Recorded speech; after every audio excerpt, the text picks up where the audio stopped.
Andhra Pradesh CM Chandrababu మంగళగిరిలో పర్యటిస్తున్నారు. కొలనకొండలోని గోకుల క్షేత్రంలో నిర్మిస్తున్న వెంకటేశ్వర ఆలయంలో అనంత శేష స్థాపన కార్యక్రమంలో సీఎం పాల్గొన్నారు. అనంతరం పార్టీ నేతలతో తాజా రాజకీయ పరిస్థితులపై సమీక్ష నిర్వహిస్తారు. సాయంత్రం 4 గంటలకు చంద్రబాబు ముంబై వెళ్తారు. ముఖేష్ అంబానీ ఇంట్లో జరుగుతున్న వివాహ వేడుకకు హాజరవుతారు. ఇవాళ రాత్రి అక్కడే బస చేసి రేపు మధ్యాహ్నం తిరిగి అమరావతికి చేరుకుంటారు సీఎం.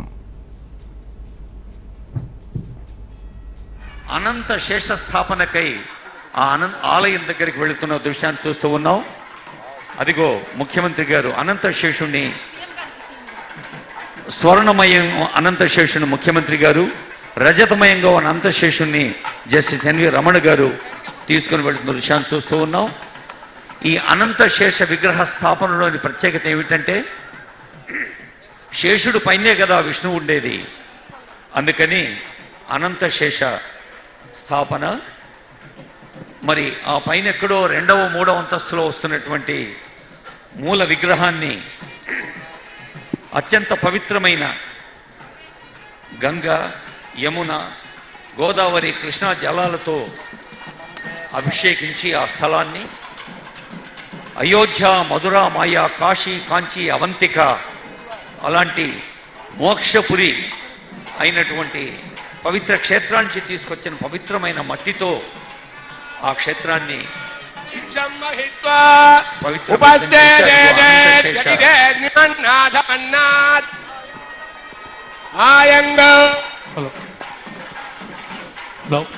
అందరికీ ఒక ప్రత్యేకమైన అంశం ఏంటంటే భూస్పర్శ.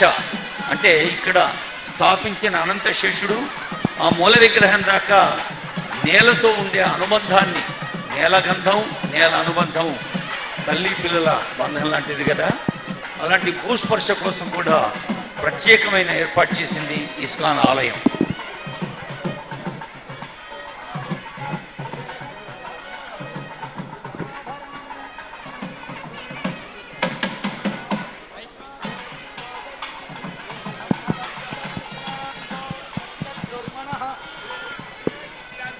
దేవీ ప్రసోదరీ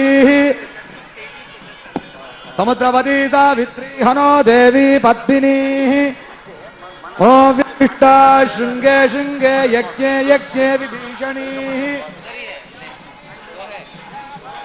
జలశయనీ శ్రియం ధారాజా సత్యం దోపరిమేదిని దోపరిదత్తంగాయ పత్నీం మహీం దేవీం మాధవీం మాధవప్రియా లక్ష్మీం ప్రియసఖీం దేవీం నమామి అచ్యుత వల్లభాం దరాయై విద్మహే సర్వసిద్ధై చ ధీమహి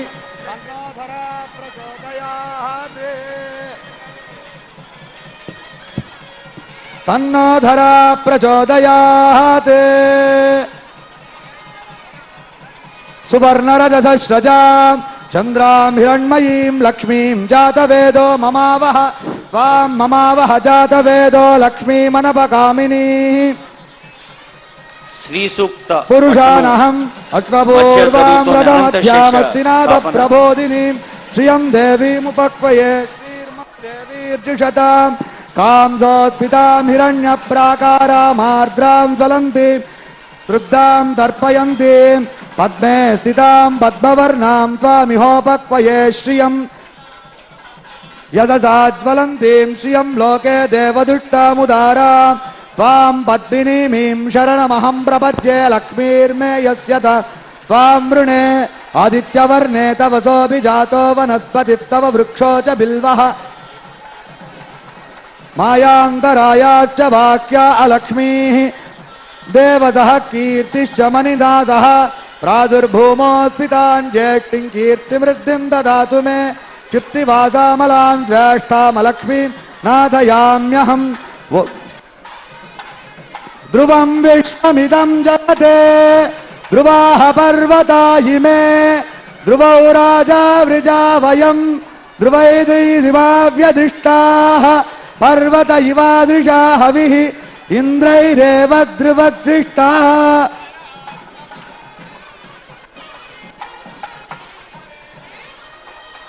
ఇంద్రైరేవ ధ్రువదృష్టాః క్షాని సంచరన్నే ఇంద్రయేణ ధ్రువం ధ్రువేణ అభిషాః.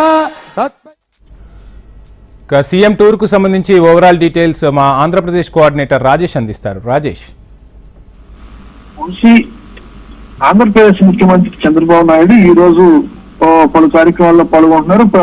మొదటగా హరే కృష్ణ గోకుల క్షేత్రానికి ఆయన ప్రస్తుతం చేరుకున్నారు. హరే కృష్ణ గోకుల క్షేత్రంలో వెంకటేశ్వర స్వామి ఆలయంలోని గర్భాలయంలో అనంతశేష స్థాపనకు ఆ కార్యక్రమంలో ఆయన పాల్గొంటున్నారు. అనంతరం పార్టీ కార్యాలయంలో వివిధ కార్యక్రమాల్లో ఆయన పాల్గొంటున్నారు. తెలుగుదేశం పార్టీ జాతీయ కార్యాలయంలో ఈ రోజు ఉదయం 9:30 నుంచి సాయంత్రం 4 గంటల వరకు ఆయన కార్యాలయంలో ఉంటారు. కార్యాలయంలో ప్రతి శనివారం ఏదైతే ముఖ్యమంత్రిగా బాధ్యతలు తీసుకున్న తర్వాత ప్రతి శనివారం ఖచ్చితంగా రాష్ట్ర ప్రజల సమస్యల మీద కార్యాలయానికి వచ్చే ప్రతి ఒక్క సమస్య పరిష్కరించే మార్గంగా కార్యకర్తలతో అదేవిధంగా నాయకులతో సామాన్యులతో ఎవరైనా కానీ కార్యాలయానికి వచ్చి వినతి పత్రాలు అందజేసే ప్రతి ఒక్కరి వినతి పత్రాలు తీసుకున్నారు. అయితే ప్రతి శనివారం సాయంత్రం జరిగే ఆ కార్యక్రమం ఉదయానికి పోస్ట్ పోన్ చేసుకుని ఉదయానికి పెట్టుకున్నారు. అయితే ప్రధానంగా చూసుకుంటే ఈ గోకుల క్షేత్ర కార్యక్రమాన్ని మరికొద్ది నిమిషాల్లో గోకుల క్షేత్ర కార్యక్రమం పూర్తవుతుంది. అది కార్యక్రమం పూర్తయిన అనంతరం పార్టీ కేంద్ర కార్యాలయానికి చేరుకొని సాయంత్రం 4 గంటల దాకా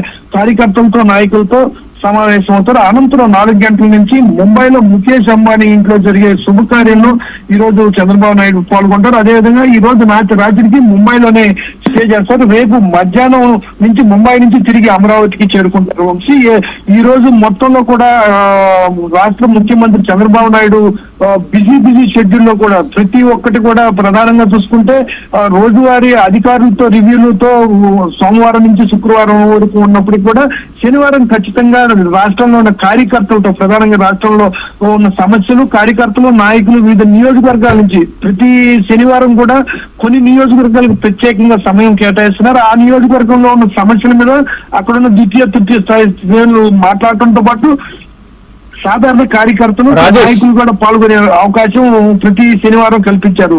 వంశీ. రాజేష్, ఒకసారి మనం చూసుకుంటే ఇటు పాలనను వేగవంతం చేయడంతో పాటు ఇటు పార్టీని కూడా పటిష్టం చేసే దిశగానే చంద్రబాబు అడుగులు పడుతున్నట్లు మనం భావించాల్సి ఉంటుందంటారా?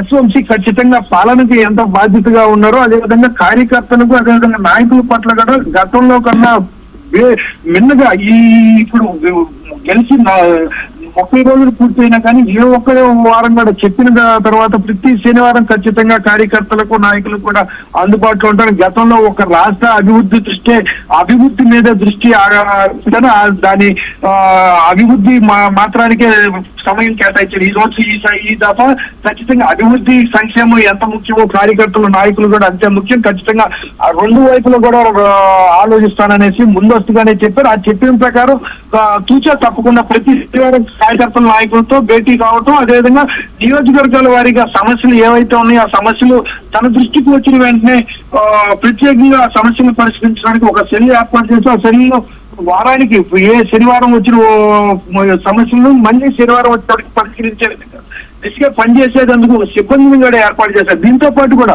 గతంలో ఎన్నడూ లేని విధంగా వంశీ ఈ దఫా ఈ నెల 30 రోజుల నుంచి కూడా చంద్రబాబు వినూత్నంగా తన ర్యాలీ అడ్డుపట్ట ఏ ఒక్క సమస్య మీద ర్యాలీ వెంట ఎవరైనా రోడ్ల మీద మహిళలు కానీ ప్రజలు కానీ ఆపడంతో ఆగి వాళ్ళ సమస్యని కానీ ఇదే పరిస్థితి కనబడుతుంది.